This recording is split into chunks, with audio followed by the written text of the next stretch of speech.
राधे राधे दोस्तों, स्वागत है आपका देवलोक कहानी में।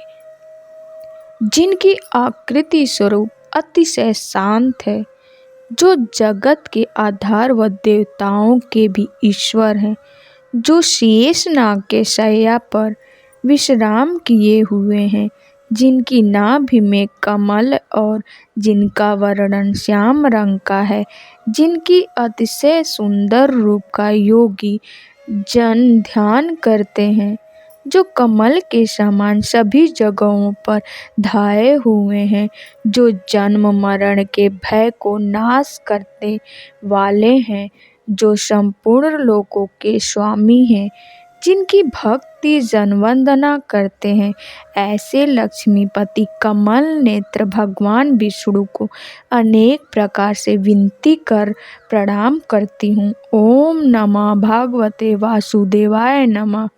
अर्थात जो वासुदेवाय भगवान नर में से नारायण बने, उन्हें मैं नमस्कार करती हूँ। हरे कृष्णा। ओम नमः शिवाय। प्रिय भक्तगण, आज हम आपको बताएंगे कि गरुड़ पुराण से जाने पुत्र प्राप्ति के उपाय। इन कामों से गुणवान, सत्यवान और चरित्रवान होगी संतान की प्राप्ति। गरुड़ पुराण के 15वें अध्याय में संतान प्राप्ति के उपयोगों के बारे में बताया गया है। साथ ही इसमें बताया गया कि किन कामों से संतान में गुणवान, चरित्रवान और सत्यवान का गुण होता है। भगवान विष्णु अपने वाहन पक्षीराज गरुड़ से कई संदर्भ में बात करते हैं। इन्हीं का वर्णन गरुड़ पुराण ग्रंथ में किया गया है। इसमें जन्म, मृत्यु, पुनर्जन्म, स्वर्ग, नरक के साथ ही ज्ञान, विज्ञान और नीति नियमों के बारे में भी बताया गया है। इसीलिए इसे 18वें महापुराणों में से एक सर्वश्रेष्ठ ग्रंथ माना गया है। उत्तम संतान की प्राप्ति की इच्छा हर दंपति को होती है, क्योंकि संतान अगर उत्तम हो तो इससे समाज में मान सम्मान की वृद्धि होती है। गरुड़ पुराण के 15वें अध्याय में पक्षीराज गरुड़ ने भगवान विष्णु से इसी विषय के प्रश्न करते हैं। गरुड़ के इस सवाल का जवाब देते हुए भगवान बोले, यह प्रश्न बहुत उत्तम है और हर व्यक्ति को इसका ज्ञान होना जरूरी होता है। इन कामों से होती है उत्तम संतान की प्राप्ति।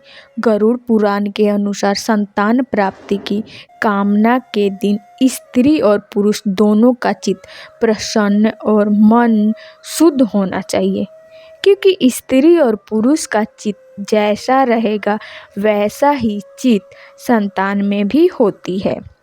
गरुड़ पुराण में भगवान विष्णु कहते हैं कि उत्तम संतान की प्राप्ति के लिए महिला के माहवारी के दिनों में उसके संपर्क में नहीं रहना चाहिए। मान्यता है कि देवताओं द्वारा स्त्री को माहवारी का श्राप दिया गया है, इसीलिए इस दौरान स्त्री की आभा को अशुद्ध माना जाता है।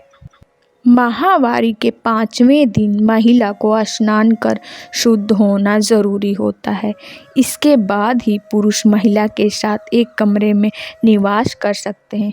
हालांकि संतान प्राप्ति के लिए भी यह समय अनुकूल नहीं होता है। माहवारी के 7वें दिन पश्चात महिला देवताओं और पितरों की पूजा करने योग्य मानी जाती हैं। इसीलिए उत्तम चरित्र या चरित्रवान संतान के लिए 7वें दिन के बाद ही गर्भधारण के लिए प्रयास करें। उत्तम संतान प्राप्ति के लिए स्त्री और पुरुष को पहले स्नान कर अपने शरीर को स्वच्छ कर लेना चाहिए और साफ कपड़े पहनने चाहिए। साथ ही बिस्तर भी साफ सुथरा होना चाहिए। गरुड़ पुराण के अनुसार पुत्र प्राप्ति के उपाय। मान्यता है कि सम दिनों में गर्भधारण से पुत्र और विषम दिनों में गर्भधारण से पुत्री की प्राप्ति होती है। गरुड़ पुराण के अनुसार पुत्र रत्न की प्राप्ति के लिए महिला के मासिक धर्म समाप्त होने के 8वें, 10वें, 12वें, 14वें और 16वें दिन यानी सम दिनों के मिलन से पुत्र की प्राप्ति संभावना अधिक होती है। वहीं पुत्री प्राप्ति के लिए मासिक धर्म के विषम दिन जैसे 9, 11, 13, 15, 17 दिन बताए गए हैं। लेकिन मासिक धर्म के 18वें दिन बाद के मिलन से संतान प्राप्ति की संभावना बहुत कम होती है। दोस्तों, अगर आपको संतान से जुड़ी जानकारी अच्छी लगी हो तो चैनल को सब्सक्राइब, लाइक, कमेंट करना ना भूलें। वीडियो देखने के लिए आपका धन्यवाद।